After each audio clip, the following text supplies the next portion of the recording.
Good morning mga ka-travel, another day, another travel adventure. At dito tayo ngayon sa Barcelona, Spain.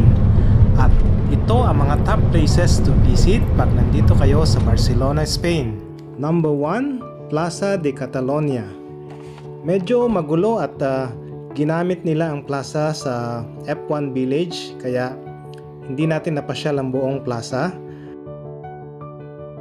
Hindi pa pwedeng pumunta sa gitna ng plaza kasi nandun pa yung mga container van, yung mga crane, at tinatanggal nila yung mga physical store para sa mga merchant ng F1 race dito sa Barcelona, Spain.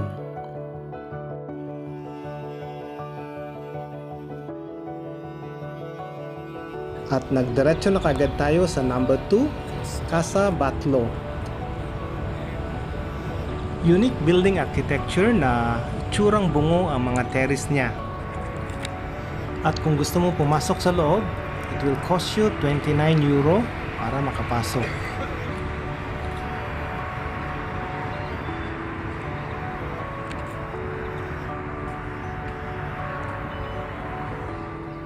At ang number 3, Plaza de España.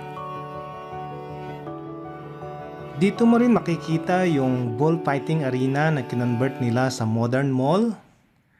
At sa gabi, ito yung magical fountain nila. At overlooking naman ang Museo Nacional de Art de Catalonia dito sa Barcelona. At ang pinakasikat sa lahat, ang La Sagrada de Familia. At kung may time ka pa, pwede kang mag-side trip sa Montserrat. Just 1 hour away from Barcelona. Napakaganda ng klima rito. Kahit summer, malamig pa rin, around 25 degrees centigrade. ¿Qué habla Espanyol? Tagalog na lang po. Saan kayo?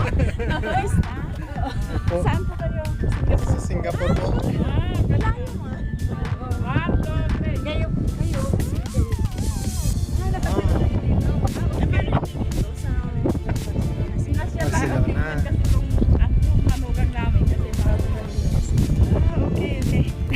Katagpo kami ng kababayan. Oo nga. Napansin ko nga rin. At habang nag-i-enjoy kami ng view, nag-i-enjoy din kami makipagkwentuhan sa ating mga kababayan dito. Malapit. At syempre, pagkatapos ng masayang kwentuhan, nakipag-selfie din kami sa ating mga kababayan dito. At kung pagkain naman ang hanap mo, dito ka sa La Boqueria. Ito yung public food market na dinadayo para makatikim ng mga local authentic delicacies dito sa Barcelona, Spain. Ham.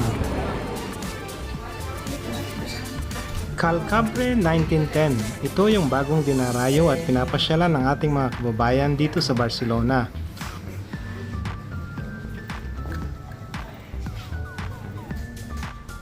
Home of our kababayan, Pinay sa Barcelona, at ang kanyang friendly husband na si Chef Jaume. Nakita at binati agad kami ni Chef Jaume at alam na niya kung ano ang hinahanap namin, kaya ito, napuno na ang basket at iuwi natin to sa Singapore at pampasalubong na rin. Ipag-selfie at mahabang kwentuhan sa ating kababayan.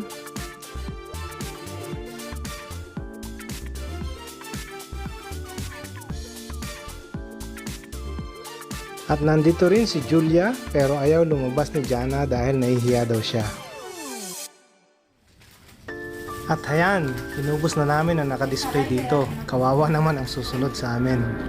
At habang nanonood ng F1 race dito sa Barcelona, minarienda na natin yan. Lalo ng chorizo bites. Tamang-tama siya sa pizza. May pabawal nga palang mochi ice cream, pero dahil sa sarap, naubos ka agad at nakalimutan ng video. Thank you very much for watching mga ka-travel. Don't forget to like, share, at pakipollow na rin ang ating channel. I'll see you on our next video. Goodbye!